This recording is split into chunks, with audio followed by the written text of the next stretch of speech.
Right, this morning, of course, we turn our focus on matter security, and we are looking at what is happening in the country as far as the political tone and tenor is concerned, since now, of course, the elections are over, but it seems the political tone and tenor has taken a sour note, looking and going by the stories that we've just done this morning. So what does this portend for this country? And of course, people, even yesterday when we had a conversation, we're talking about our failed state. Just have a feel and flavor of what we discussed yesterday a bit. Where we are, this regime has muzzled virtually every independent state and non-state actor. And the only element that is still holding on is the judiciary. If we succeed in muzzling the judiciary, then the constitution is completely buried and sealed. You cannot choose which sections of the constitution to obey or respect and ignore others. That's not what you adjudge yourself to be, to be lawful or to be law-abiding. Stop these games as the people we have entrusted with the leadership on both sides. You don't need to be in State House for you to be my leader. It's a failed state. Let me tell Professor Amanyora, a failed state. The sooner we begin the talks, the better. They say it's a failed state. The sooner as we begin the talk, the better.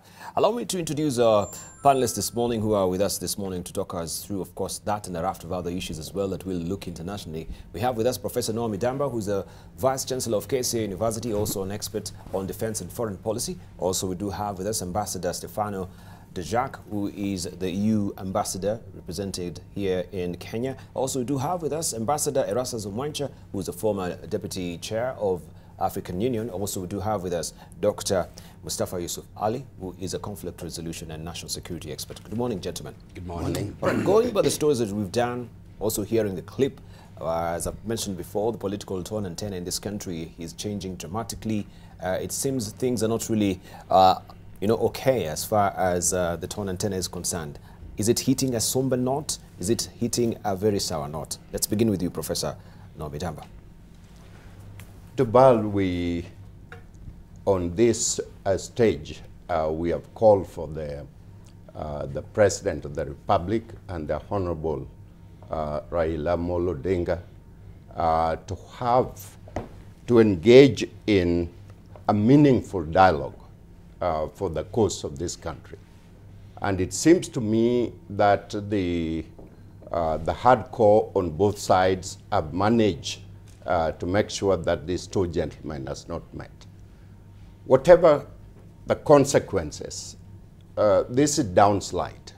This is not good for the country. The president has put forth 4 pillars of development. That development cannot take place unless there is a meaningful dialogue in the country. The government, it seems to me that on Raila's side, they've been very tactful, master tactful, in creating a long-term political strategy that captured the hearts and minds of young people, very large number of young people. The government is left to react. And in a democracy like this, the government must be seen as clear and deliberate and even-handed and always on the side of law. And it seems that there is a disconnect right now. And without a meaningful relationship between the law and the people in a democracy, the consequence is very serious for the country. All right. Let's hear from His Excellency Stefano. Looking at this particular event, of course, also the European Union released their report on the elections, that is the observers, and we know that also was discussed in the European Parliament as well. But from your own observation, I know you've been holding talks with, both sides of a divide with President Uhuru Kenyatta and Raila Odinga as a diplomatic mission in this country. What are you learning? Well, I'm learning that Kenya is a very vibrant democracy that resembles democracy in Europe and in the United States. Typically, the time of election is a time when all those who run for the elections are dramatizing their differences.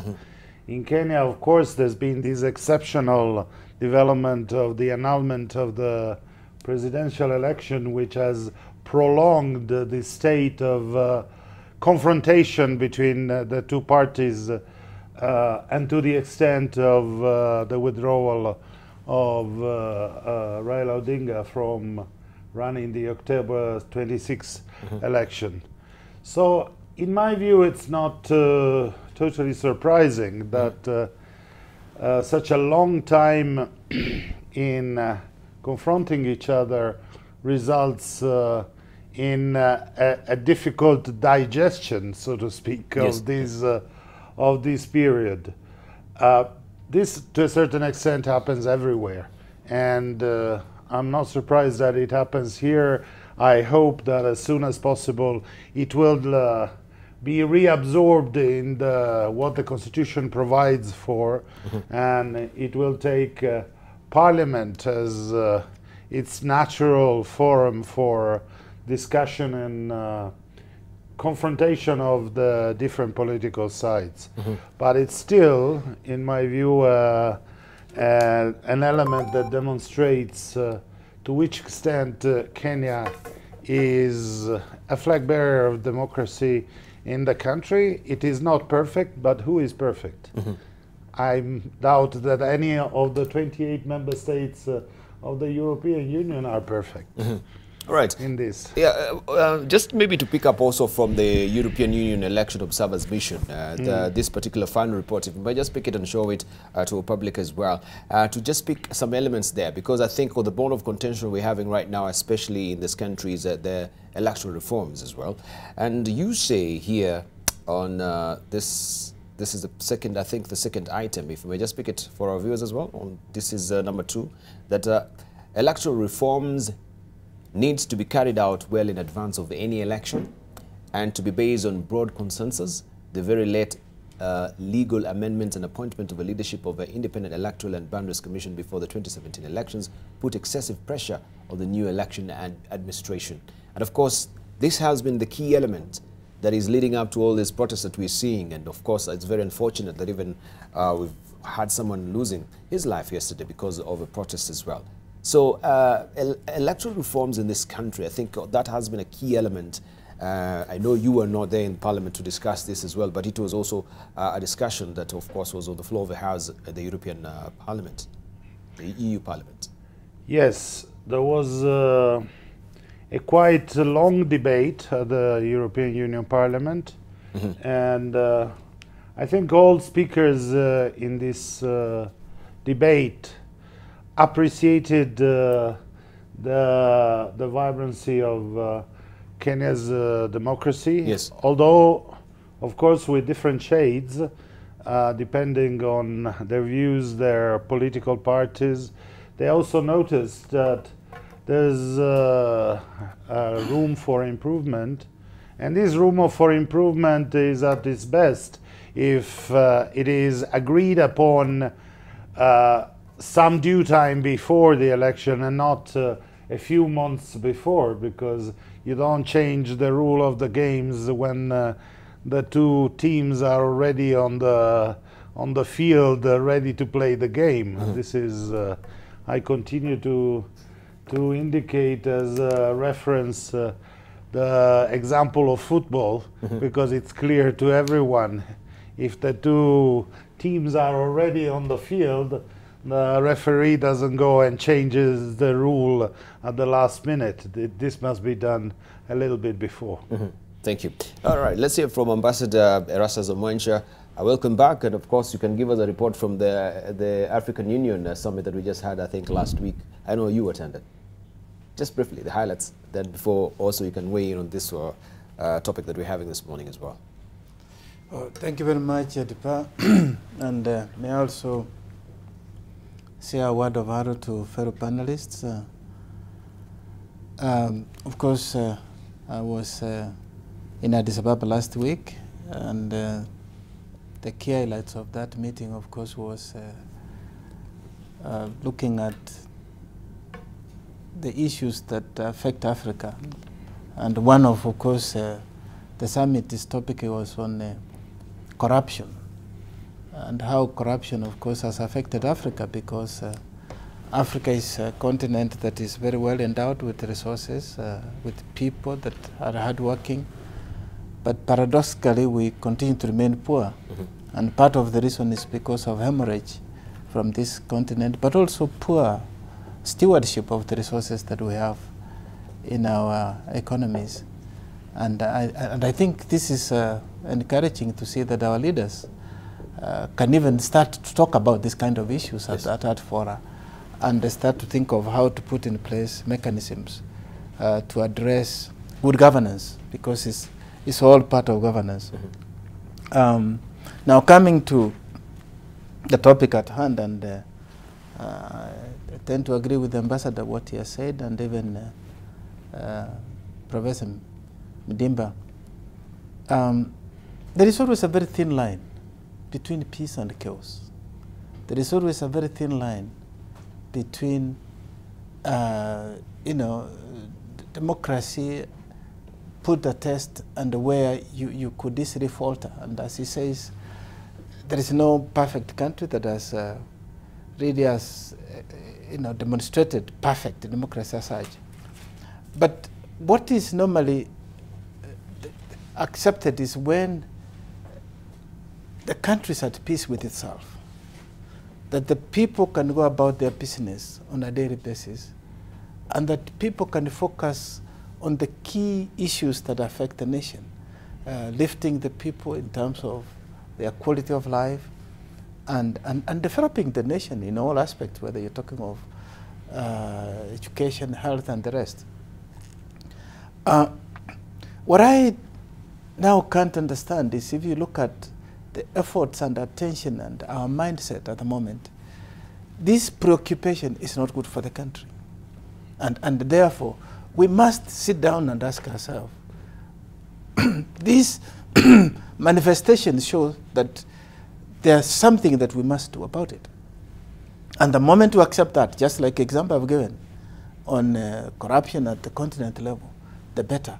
Because any problem to be solved, the very first stage is to recognize the problem, and then you can now look for solutions. And I think it's important to say something is not going well at the moment, let's look for a solution for it. All right, let's hear from Dr. Mustafa. Good morning. Debarl, clearly there are issues that will need to be straightened in this country. First of all, in terms of talking or ascribing the failed state tag to the current situation. To some extent, we can talk about fragility and not a failed state. A failed state is that political body that that has disintegrated to a point where the state itself is unable to control its territory, is unable to control or no longer has the monopoly of the physical force inside the territory itself, is unable to do a range of issues, including dealing with other countries in the international relations. And what causes that is something that we seem to be in some ways on that path. One is what Ambassador Mwencha has just talked about, corruption and misuse of public office, corralling of national resources. We see that in this country. There are people who serve in government. There are people who have taken to various offices, political offices, whose character is questionable. Some of them are basically thugs. We talked about this last time. Allow me to focus on the issue of the current political stalemate in this country, which is unnecessary. There is no point at all. Kenya has had an election, and many the African Union, the EU, IGAD, many institutions around the world that actually observed the election said it was okay. We can never have a perfect election, yes, but that was okay. It passes. So the need for some people to try and undermine that authority is what then might make Kenya to become more fragile, leading to for it to become a failed state. And perhaps this is why the government is reacting in the manner that it is reacting. Not that it's wholly right. There's some ways that the government has reacted that it's outside the constitution. Those people who went to Uhuru Park and did what they did, did so outside the constitution. And here is a path that we are putting ourselves in that is not good at all. And this is coming as a result of our juvenile politics, Debarl. Our political parties are personalized, our political parties do not have ideology, and that's why people are just running like a headless chicken everywhere.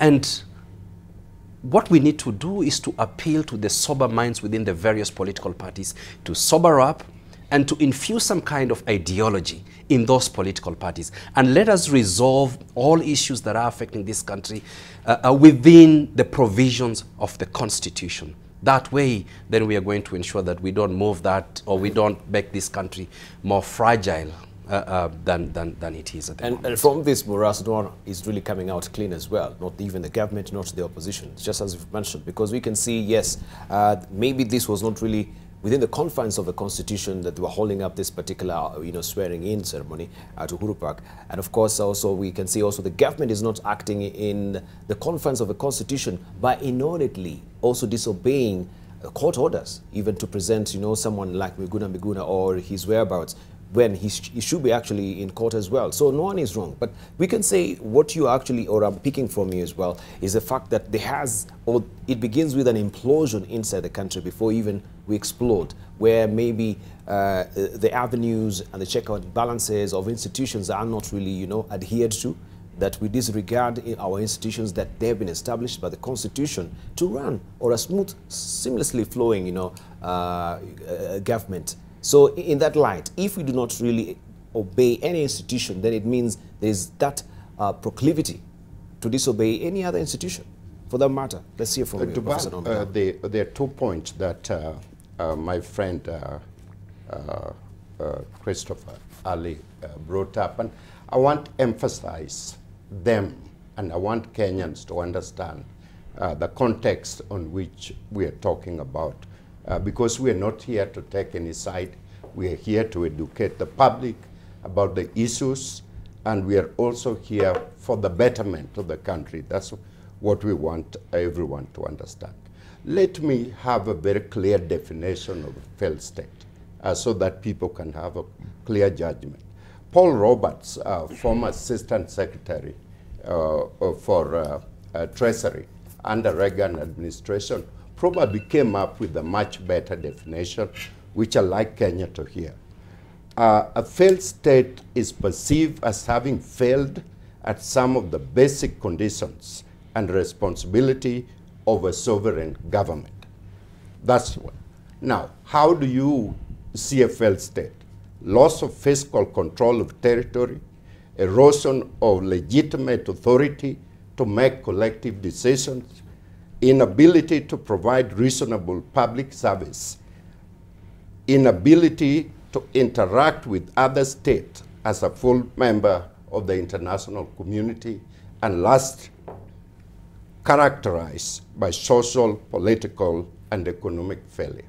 So when you take that description, Kenya is not a failed state, period. What we need to talk about is the character that bring about this kind of conflict. And it is simply dialogue. When dialogue fail, a meaningful dialogue fail, that's why we have 2 ambassadors here. They spend years learning and understand what it takes to interact in a meaningful way. I spent years myself searching and producing documents on how to interact in a meaningful way. People go to war because they're not able to communicate. And what is it that stops our leaders from having a meaningful dialogue for the betterment of the country? As we know, the opposite of non-dialogue is the state where we are. Muguna is being made a hero. The government is reacting. And the person looking, the ordinary person, like my students who are looking, is wondering, when I complete my school, what kind of environment am I going to be? Is there going to be a job opportunity? Am I going to live in an area where I'm about to be shot or killed by a rogue person? What kind of country are we creating?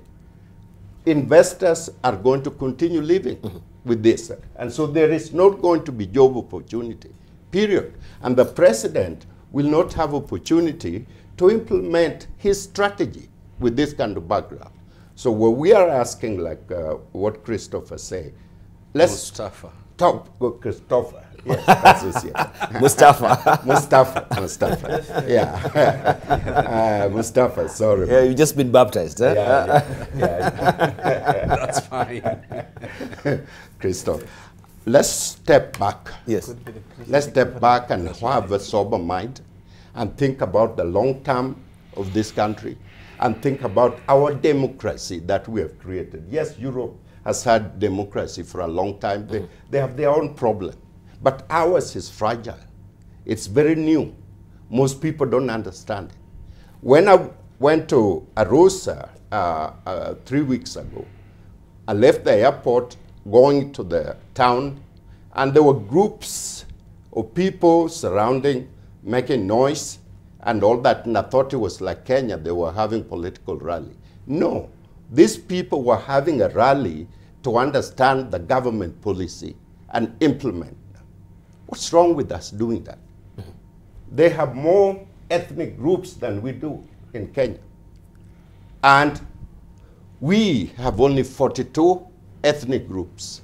What is wrong with us having a meaningful dialogue? We cannot afford to have this kind of situation. All right, we have 2 minutes to take a short break, but I want to also come to you, Ambassador. And looking from the fraternity of the European Union, we can say from Europe itself, where we have cases of, what we could call a failed state. Case in point will be Ukraine right now. We know the warring factions that has been going on there with the Crimea and Russia and so on and so forth. How would you describe, from your own estimation, a failed state? A failed state is a state that fails to perform the functions of the state. And the function of the state is serving the people. It's very simple in my view. When the state becomes unable to deliver to its people the peace, the prosperity, the right environment, then it becomes a war, as a famous philosopher said, of everyone against everyone. Homo homini lupus. Every man becomes a wolf to his fellow men. And these are the rules, the basics of the social pact. Mustafa Ali was mentioning the monopoly of force, which is fundamental. Nobody can attack anybody else without reprieve where a state exists. This is justice. No justice, no state. So when everyone can do whatever they want without rules, that is a failed state, exactly like a football match without a referee becomes chaos, and it's no more a game. So it's watching the bare minimum that if the state fails to provide the basics, expectation and the basics, the tenets of functions of government, then that is a failed state, which I think also you mentioned the issue of governance, issue of education, security, extreme poverty. If it's there, they were unable to alleviate that, then we are actually headed to a failed state. Let's hear from Erastus Mwencha. From one estimation, Mustafa says we are far away from, what a failed state should be, of course, but the indications, and we have the hallmarks of them happening right now. If you're not really careful and if you don't really stem the tide right now, we could be headed there. Yes, Debarl. I think what Professor Midamba said, I agree with him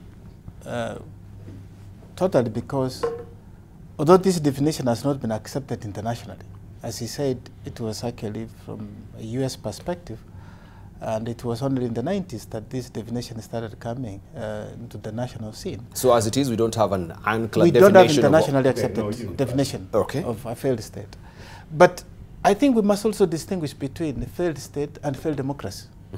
Because, I mean, as you rightly mentioned, if you look at Kenya, it's far from being a failed state. But you can look at the issues of democracy, how they're being tested, whether we are going in the right path. And that's where I want to pick up from where Ambassador Stefano said that the functions of the state, the sovereignty, is first of all to protect this territory, to protect its people, and provide basic services, but also interact with the international community as an acceptable state that has recognized authority, that is legitimate. And any of those elements might be weak because there are so many parameters. In one you might score 10, in another you score 1. So at the end then you judge is a country operating at that level. And Debarl, if you check on all those elements, yes, we can say they are not present in Kenya. But there are fault lines which we must now start to ask about. How do we tackle them? In the light of what we say, there is an issue that we must be addressed. All right, thank you. But thank you very much. We now go back to panelists to discuss this and a raft of other issues as well. And before we took a short break, we promised, of course, we shall be continuing with our discussion on what is a free or a failed state? That is what we have been discussing. And we will look also at the international stories as well. Taking the cases and points where we can actually look as a case study of the countries that we can say, quote unquote, they are failed state. Maybe we can come to you, Dr. Mustafa, as we wind up on that as well. We go now to other issues as well. Could you maybe mention to us, our neighbors, Somalia right now is a failed state. Which other countries can we maybe draw lessons from as a failed state? Thank you, Debarl. Yeah, some of those indicators have been clearly discussed and elaborated by fellow panelists here. In terms of what are the countries that are failed in our neighbors that are failed? First of all, Somalia used to be a failed state. It no longer is a failed state. Somalia has come out of that tag of a failed state. It could relapse very quickly back into a failed state. For example, if AMISOM has a drawdown of its, presence, military presence in Somalia because the EU and other supporters no longer wants to support it or no longer have the resources to support it. But this turnaround has been so quick for Somalia, I should say then, if it's not really a failed state right now. How have they been able to shake off that particular tag? Are they able to provide the basic education that we're talking about, security for its people still? It's a problem, right? We are talking about governance because we just know a pocket of Somalia is peaceful, but looking at the entire region or the whole country in itself, even the territorial borders, as we were talking, the integrity of the territorial borders, still it's not there. Look at the extreme poverty that we are talking. It's still dependent on aid. So it's still proffering that pail in hand, looking for aid from other countries. You wouldn't say that it is not a failed state. Yeah, if you look at the states that are very close to failed, like Burundi, for example, South Sudan, even Ethiopia, they still have some kind of an authority that kind of rules or is providing certain services, but not to the entire country. There was a time that Somalia did not even have a president, I think, did not even have a prime minister. It was basically entire territories were either held by Al-Shabaab or clan warlords and the others. But now there is a parliament. There are some state institutions which the Somalis and the Africa Union, the EU and other bodies have actually worked very hard to ensure that some of those state institutions are founded or are strengthened, and they seem to be working to some extent. They are very weak, Debarl. Those state institutions are very weak, and it is because they are weak is that Somalia's fragility is so high. Remember, it's some kind of an ordinal. It's an index that you can put on an ordinal scale. You cannot say either or. No, it is the extent. And Somalia is extremely fragile, that it borders a failed state actually. But it is moving away from a failed state, thanks to the African Union, thanks to the European Union, thanks to many countries in the region that are struggling to support that a fledgling state, if I may use that word. And so we cannot say that it really is failed because there are areas that Al-Shabaab is still controlling. Right. There are challenges between the federal government and the semi-autonomous regional government in terms of who controls what and how they are working together to address the problem, the problem of Al-Shabaab. So it is extremely fragile. I wouldn't call it a failed state at this point. It's come out of that. All right. But you thank African Union, and of course they've been pulling out the troops from Somalia right now. President Uhuru Kenyatta has been there saying we cannot start pulling the troops out of Somalia right now because we we might be retrogressing on the progress that we've made so far in terms of stabilizing the country, right? If we pull out the troops, as he's indicated, and the African Union has been on it, we know so many countries right now, they're still pulling out from the, that we're talking about AMISOM, from the, the Somalian territory right now. How will that portend for the security of that country? You think, first of all, this is premature, or we should be pulling the troops out of Somalia? You now, as a former chair of AU. There has to be a very organized, or call it managed, exit of foreign troops in Somalia. Of course, the foreign troops cannot continue to be there. In fact, as Mustafa has been saying, if you measure from on a scale of 1 to 10 and put all those parameters of what constitutes an effective state, one of the things that you have to look at who's in control in terms of the state authority. If you have a presence of too many foreign troops, that is not an indication of a state that is effective in terms of managing its territory. But the case of Somalia and some of the parameters he has rightly said are all right. Now, I should use this opportunity to thank our friends, the European Union, without whom actually Somalia would not be there. As having been directly involved in securing finances and supporting the AMISOM troops on the ground, I know how far we have come down the road. Actually, the only thing then I would really point out particularly to Stefano here is that the danger is once you start having this comfort that, Somalia is now out of danger, and focus your attention elsewhere. The attention now is in Yemen. The attention now is in Syria. Then, of course, you have not made an effective state. Our call is that we must finish the job. Of course, the problem in the case of the war we are facing in Somalia is asymmetrical. Asymmetrical war is not a way you can reach a point and say the other army has surrendered, you can now plant your flag, and the war is finished. Asymmetrical war, the people, the Al-Shabaab melt, they melt into society and they lie dormant, but have a capability of organizing at very short notice and hit back. So to have this, it means you must mobilize civilians, have complete governance of the state, and have the total population involved. So we are still a long way, and I don't want us to really think that we have arrived, we are out of the woods. But that requires the total commitment of the international community, and that's where pulling out of these forces must be managed, because if you pull out, Al-Shabaab is still dormant. It can still resurface and cause chaos. So let's really go accompany them until we can all be sure that the regional government, the state, the elections, when you can feel you can walk safely all over, there are no landmines, demine the country and ensure. But that also means you must start providing jobs because with unemployment, it's very easy to have this intelligent population that you can mobilize and cause chaos. All right, but isn't that also what they've been fearing, Ambassador? First of all, we've had them saying that we need to pull out our troops, especially Kenya, the boots on the ground in Somalia, and then we will not really have these flare-ups and the grenades being thrown every which way in this country, and the bomb blasts as well. But from your own estimation, you think, first of all, that we've stayed way too long without any exit strategy in Somalia. And now this is turning out at some, I think some of the parliamentarians in Somalia were saying now this is turning out to be a military occupation in Somalia. Well, that depends very much on how the Somali themselves perceive the presence of foreign troops.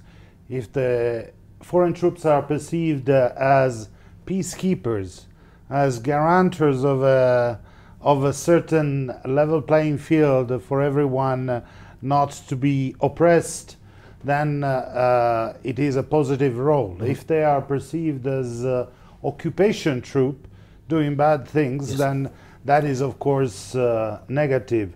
I think on this I would agree with what President Kenyatta said at the African Union Summit. That is that yes, AMISOM is not there forever and shouldn't be there forever, because Somalis must be fully in control of their own territory and of their own destiny. On the other hand, one should not absolutely underestimate Al-Shabaab deep embedment into the Somali territory. Good parts of South Central Somalia are controlled directly or indirectly, because let's not forget, you don't need necessarily the flag and the direct control of a territory. You could also control by fear. That is a method that Al-Shabaab is using, by letting everyone know that if they don't behave in a certain way, eventually they get hit, they get killed, anytime, anywhere. This is a form of indirect control. But what is worse is that this has been going on since 2008. So Somalia is a very young country. We should be very worried, in my view, that Al-Shabaab has been growing up a new generation of Somalis that have been totally brainwashed to be extremists and dangerous extremists at that. This is a threat for Somalia itself, but it is also very much for all the countries around. If it becomes a hotbed of violence, violent extremism, this is a concern that Kenya, of course, cannot underestimate, and that is why I think the transition should be a rather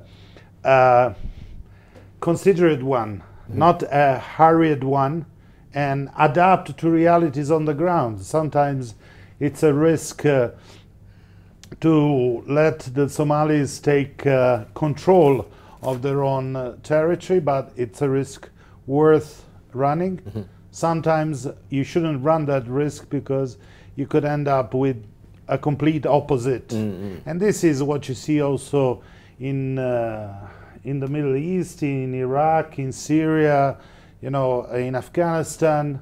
So there are so many examples in the world. Somalia is not the only case. Yeah, and of course you mentioned it shouldn't be hurried. Are they actually treating it in a very ham-fisted attempt? Is it a ham-fisted attempt that we are seeing? Maybe this was not really in the game plan. It came from the left side. They have a summit. They need to announce this. But was there a strategy in the beginning? Debarl, while I agree with my colleagues here on the podium in most of what they have said, here's my point. Somalia has never been together as a country. The only time that we can say, yes, Somalia was relatively peaceful, relatively under control, was when Siad Barre was there. And all other time, there have been chaos and continuous fight that's going on. So that's number one that people need to remember. Secondly, Africans themselves are not contributing their minimum contribution to sustain AU and sustain management of African conflict. And Europeans are giving so much, over 70%, and Americans and everybody. And we cannot be depending on others to manage what is happening in Africa. and say we can sustain ourselves. Burundian troops who are fighting there are not going there because of African commitment. Yes. They're going there because they're earning their interest. That is not good enough. Lastly, building a state and maintaining a state with the outside occupation has never been successful in the history of man, whether it's colonial government or whether it's other occupation. The most important thing is Somalia must take responsibility for themselves with assistance from OAU and all other people. And my last point, it will be a shame if we don't secure the Kenya border by the time this all end up one way or another. We must secure our border. We must secure our border. Yes. You Just can a grant small- it. Yes. Just to respond to what Prof has said, Africa recognizes the fact that its own sovereignty and legitimacy must also, and authority must be accompanied by our political rhetoric. We must also dig into our pocket, and that is part of the conversation that has been going on at the African Union, where Africa is now trying to raise resources. And when I started talking about corruption and the rest, we have always been saying Africa is not poor, Africa has got resources, we can manage our resources. But all that said, we must say that according to the UN Charter, peace and security is a responsibility of the international community. And in fact, that's one. The second one, it is Africa is not that we are not contributing there. Yes. We are contributing by our sons and daughters dying their blood.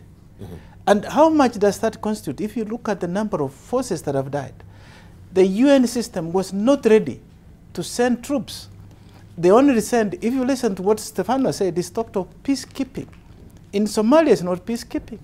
And they only want to come and do peacekeeping, but not under Chapter 6, to be in the offensive, to go and fight forces like Al-Shabaab, where you lose forces. So you can't say that's not contribution. Africa is contributing through these. How many people have we lost there from Kenya? That is a contribution. So yes, if you are counting cents and dollars, you might say, but I wouldn't say that that's not a contribution from Africa. Africa has contributed. And in any case, if we go through that territory, there is much that we can discuss that is still not to be said, and I beg that we don't go that route.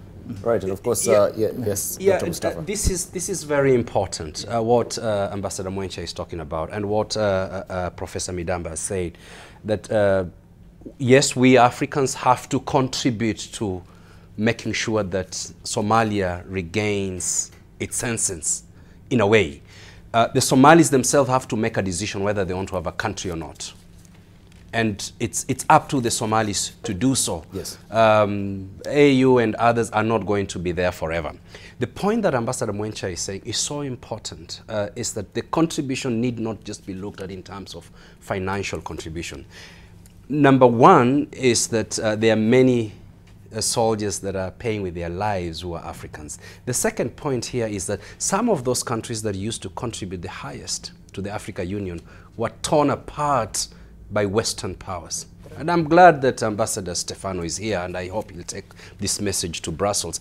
Libya used to contribute a lot of resources to African Union. Resolution, UN Security Council Resolution 1973, to protect Benghazi, was extended to become a regime change, a United Nations Security Council resolution. And what is happening today in Libya has got to be blamed, yes, partly by Libyans, but largely by the United States of America and some countries in the West.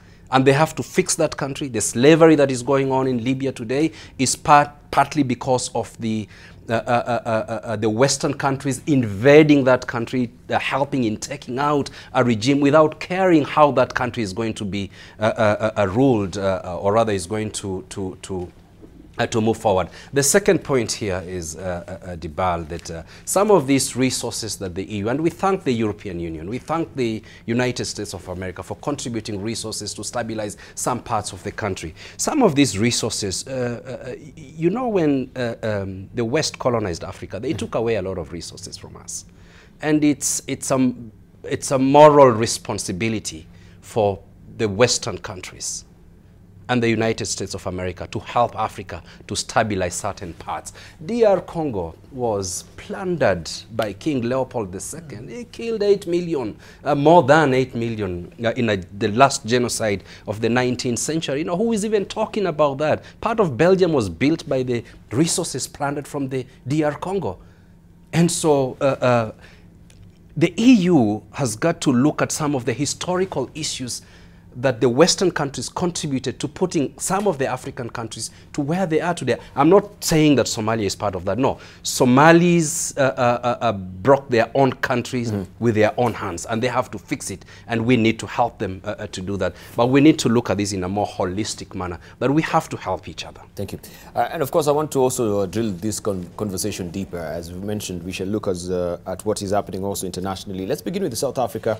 They say that today is going to be a big day for the ANC, making a big announcement of concern, and this is the likelihood of making sure maybe President Zuma is shown the door. Will he be forced to resign before you leave, Dr. Mustafa? Yeah. Well, looking at your crystal ball today, and of course the performance of President Zuma so far, we know he's been embroiled in corruption, issues of course with the hyperbolic figure of maintaining or trying to, of course, renovate his house. We know the issue of the Gupta family. The economy of South Africa at some point was actually in a junk, state, and then they were redeemed as well. Yeah. How has it performed so far? I hope Zuma resigns, actually. South Africa, unlike Kenya, is given a choice, he won't. But will he be forced? I hope the party actually forces him to resign. And for the very reason, the difference between Kenya and South Africa is that the party has a very vibrant democracy. And so there's no one single person owning a party. There is some kind of an ideology still, party ideology in South Africa. And so it's not personalized, and that the party, they're just like the Chama cha Mapinduzi next door in Tanzania, is still very strong, and it actually is the one that chooses the presidential flag bearer. That's why anybody can become a president in these countries. It doesn't matter your background. If we take an example of a country like Italy, Berlusconi resigned so many times, he was actually forced out, isn't it? Because of the vibrancy of democracy in that country.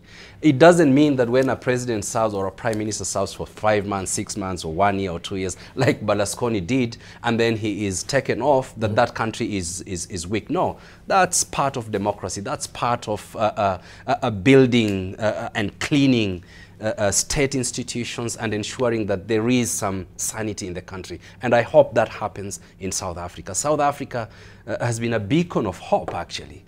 But what we see with corruption and state institutions being hollowed out by Zuma and his cohorts, I think he needs to see that. But we also need to respect Zuma. He's played a big role in South Africa. He played a big role in the emancipation of South Africa, and it's up to him to protect that legacy by leaving now and handing over power. All right, and talking of vibrancy of the party, having a party ideology, inter-party democracy as well, ANC also was really going down the tubes. Do you think that also the election of Cyril Ramaphosa, to become the chair of ANC, also some sort of, could you say, sobriety has been brought to the party? I think confidence so, as well? To some extent. Of course, Ramaphosa is a businessman, and if you look at some of the economic challenges in mining, the people that were killed were gunned down in one of the mines. There was some connection to Cyril Ramaphosa. But if he has won the confidence of the majority of the ANC members and leaders, then let him move on. But again, South Africa is a project in progress. We need to see that succeed, and we need to see South Africa is going to succeed if the economic interests in South Africa distributed across the board, and the highly unequal society that we see in South Africa, the gap between the poor and the rich, the whites and the black is narrowed. That way then South Africa will move and become a much stronger state. All right. So I'll release you also, Dr. Mustafa. I know you have a meeting, so I think this will be a wonderful opportunity to maybe also release you as well. Thank you very much for your contribution this morning. Thank you. Right, let's hear from Erastus Mwencha to tell us more about South Africa and today's meeting as well. What will be also your input? I think there are two issues here. There is one is reality and the other one is history. The reality is that you have now a situation in South Africa where there are two centers of power.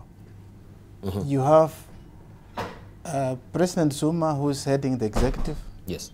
And you have Cyril Ramaphosa, who's heading the party.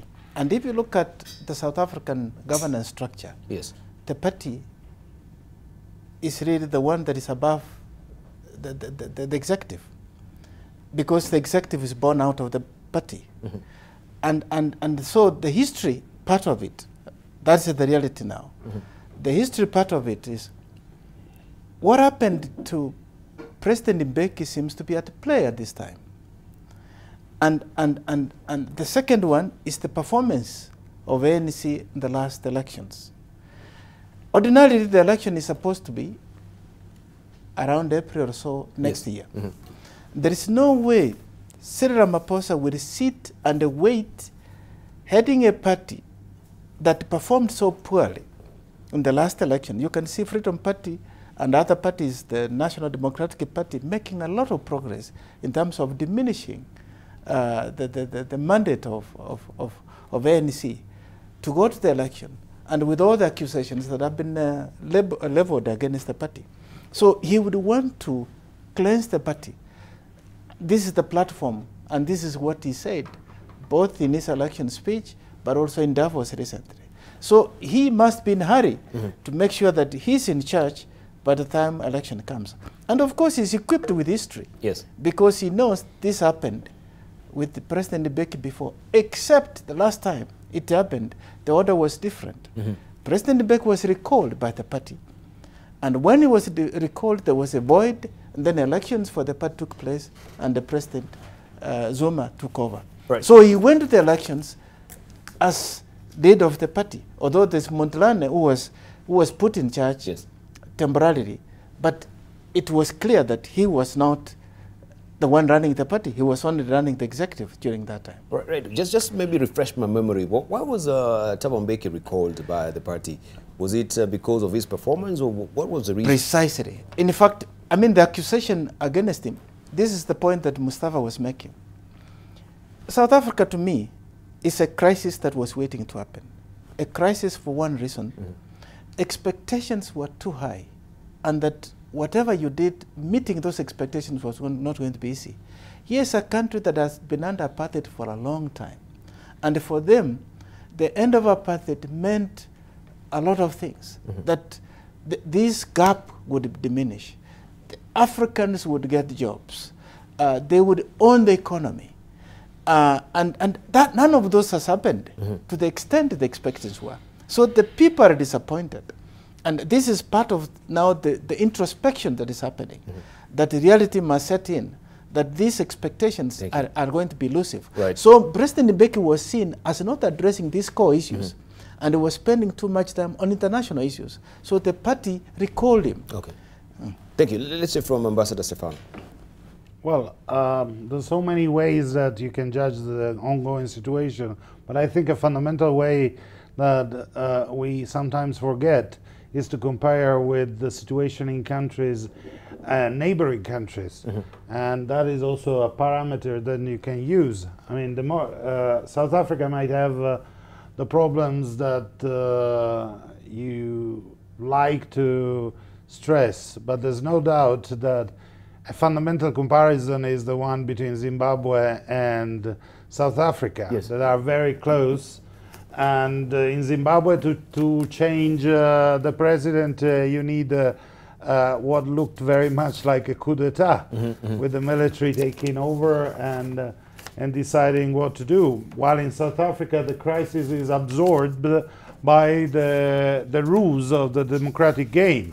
Those rules can be stretched or not, but still they function. This is a fundamental difference that needs to be taken into account. South Africa is still a country where citizens feel that they have a voice and a role in approving or disproving what their rulers do. In Zimbabwe, up until, as we've seen, the joy of the people when Mugabe had to step down, it's been very, very different indeed. And of course, you mentioned earlier while we were discussing that issues of corruption as well is very systemic.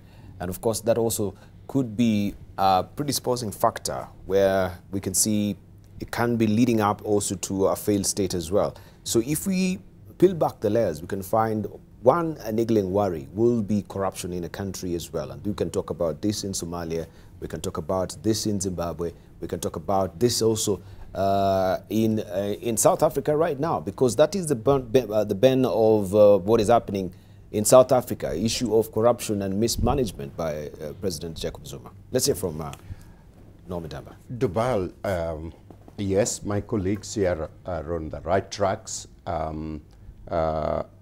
Ambassador Mwencha enumerated some historical issues and also expectation. You know, looking at the history and looking where we are right now. And when you take Africa as a whole in the context of from the nationalist movement into the modern government, it does not work well at all. Whether you look at KANU here, or you look at Zimbabwe's situation, or the ones that are really work closer to what we may say a nice transition is Tanzania because of Nyerere and the work. But if you look at Nigeria, look at Ghana, it has not worked. And so the situation here is Nelson Mandela understood this right away from the time that he took over, that he cannot sustain, he cannot stay longer because the expectation of the people, majority of the people in South Africa, was overwhelming. Jobs, opportunities, and everything. If you look at demographic situation right now, the rift has got bigger.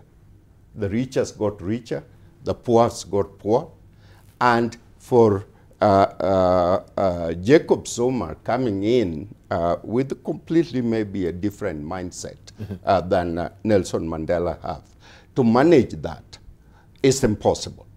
And therefore, the wisest thing that Jacob Zuma can do for this continent and for the people of South Africa is to resign. Impeaching him, removing him is not good for the country. And that I hope that he heed that and that he make announcement and walk away. Now, the question, will Ramaphosa really fit into the kind of expectation? Will he be able to manage that situation? Time is yet to tell. It would have been really a situation where we get closer to the Scandinavian model, where we bridge the gap between the have and the have-not. And I don't see it happening anytime in South Africa. All right. Very good point that Professor has made. I see ANC, this is now almost approaching 30 years, is getting into what you call mid-range crisis, when it has now to have a crisis of identity and manage also the expectations. you know, fighting for end of apartheid, there was no discord.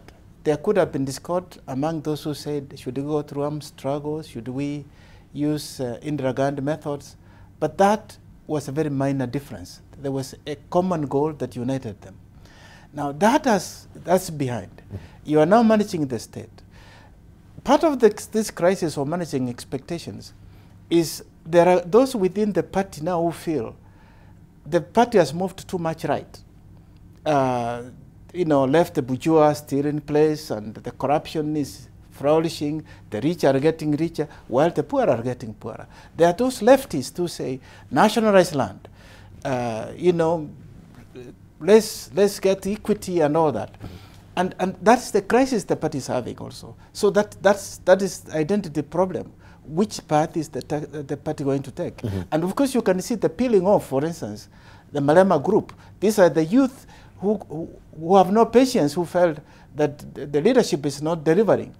And so the party, of course ANC still remains very popular. Yes. ANC, I could guarantee that the next election ANC would win, you know, with all probability. Yes. But the ANC must renew itself and align to, because the youth who are growing up do not even remember the story of apartheid. They are young. For them now it's jobs, it's education, is standard of living. Yes. And so those are the things that the party must address. Right. Yeah. Thank you. All right, let's drill deeper also, and we look at the Iran nuke deal as well. And we've heard and we've seen, we've just read a story that Iran will not renegotiate nuclear deal. That is according to President Rouhani. And of course, he said that the nuclear deal which it signed with the world powers in 2015 under the Joint Comprehensive Plan of Action, Iran agrees to halt its nuclear weapon program in exchange for economic aid and lifting of international sanctions. However, we know the development that U.S. President Donald Trump has called for decertifying the agreement, alleging that Iran had committed multiple violations, which Tehran has denied. What are we faced with right now, Ambassador Stefano, as far as this particular Iran nuke deal is concerned? I know President Benjamin Netanyahu was really against this particular deal with Iran, which was, of course, being orchestrated by President Barack Obama. And he came and said, I'm like the Messiah, you know, if you may remember Moses delivering the Israelites from Egypt. And he knew this, he said, and labeled it as a bad deal. So we can see also Donald Trump is trying to ruffle feathers as far as this particular deal is concerned. What are we facing? Well, first of all, let me fly my flag a little moment, because the orchestrator of that deal was actually Federica Mogherini, the High Representative of the European Union for foreign policy, who was a kind of coordinator of a number of key international actors in negotiating with Iran this deal in 2015. I think it is a very delicate situation, and the deal is a way forward. Yes. So there will be jostling from various sides. What we are looking at the moment, maybe it's a part of that game, but fundamentally we need that deal to stay on, because it was negotiated in full agreement by the biggest international actors, and the EU provided a kind of a cover to make sure that there would be a balance in and a reliability. That is also why Federica Mogherini insists that the European Union is currently the most reliable partner, meaning that we don't have these dramatic shifts between parties in our international projection. And we are providing a stability, a continuity, so that this delicate deal will be kept away from, let's say, internal politics of the single actors, because the situation in the wider Middle East is so delicate and potentially explosive that we need, with all the effects that deals may have, we need deals, we need a negotiated way towards peace rather than multiple wars as we see in the Middle East. Did you agree also with President Trump's attempts to decertify this particular deal? No, personally, I cannot agree because I think this deal needs to be sustained. No deal, we go back with a situation where every actor feels they can do whatever. Yes. So criticism is always welcome in a way. It's a way also to advance the deal. So we have to see also how President Trump will eventually play his hand, if his hand is at affecting the stability of the deal, or it's a way to make it go forward.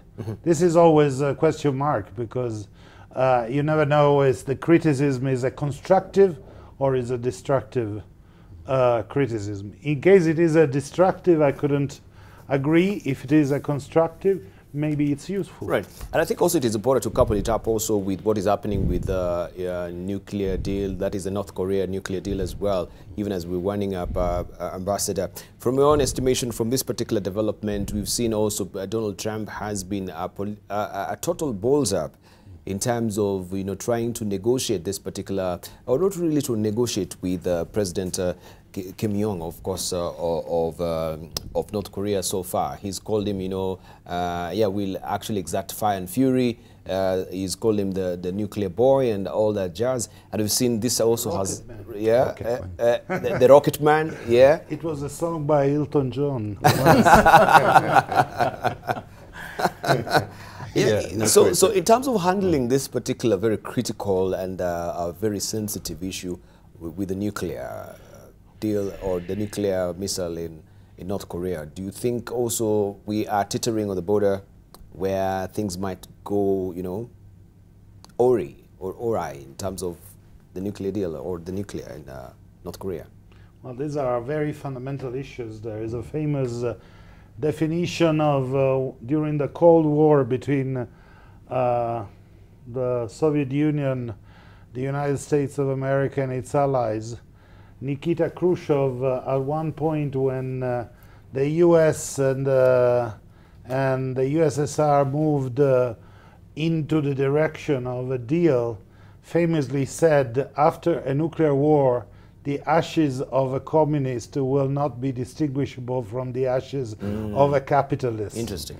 So, and this is nowadays very true for so many challenges. Let's look at climate is just as dangerous as nuclear war. And this allows me to go back to one thing that Mustafa was mentioning before when he referred to the moral responsibilities of the former colonial powers. I think that the world has moved on. We have a shared responsibility for the planet. So every challenge, be it nuclear, be it climate, be it terrorism, nowadays, and this is what Ambassador Mwencha was mentioning before, must be shared.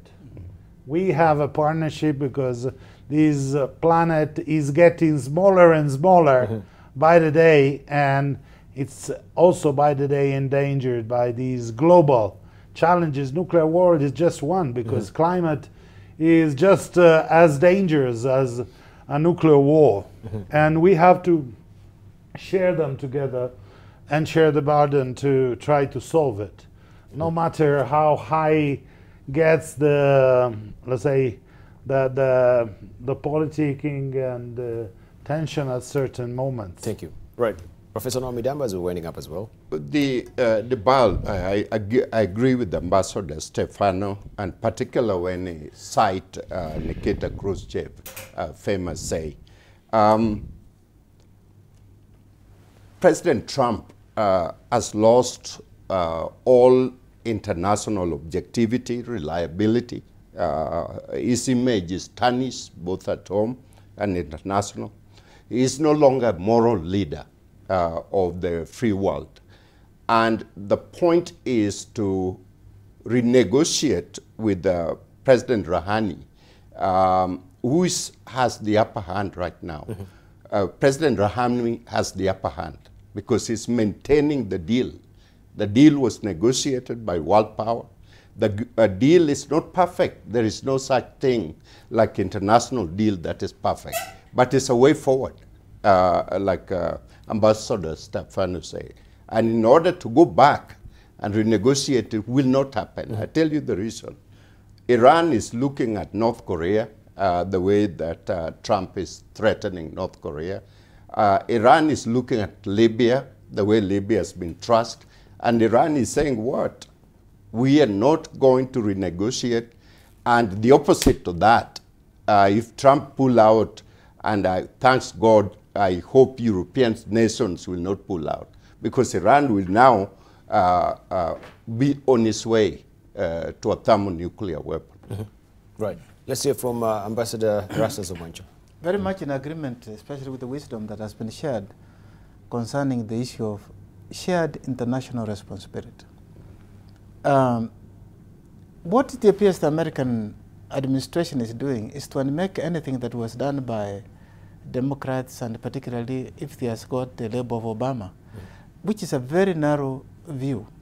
Because if you walk out of the shared part of it is that if you keep the Europeans under this brilliant negotiated deal, because it has all, what is it that you want to achieve? Is you want to achieve that Iran doesn't develop a nuclear capability that can destroy, but Iran can use it for peaceful means, and that you have capacity to inspect and deterrent measures to ensure that is done. Those are there. Now, but for him, of course, he wants to humiliate Iran, and of course, he has, if you look at the recent State of the Union statement, it had very little content on foreign policy. And the way it was toxic. He has drawn these three red lines of Iran, of Afghanistan, and of Korea, all of which are going to be very difficult for him to achieve.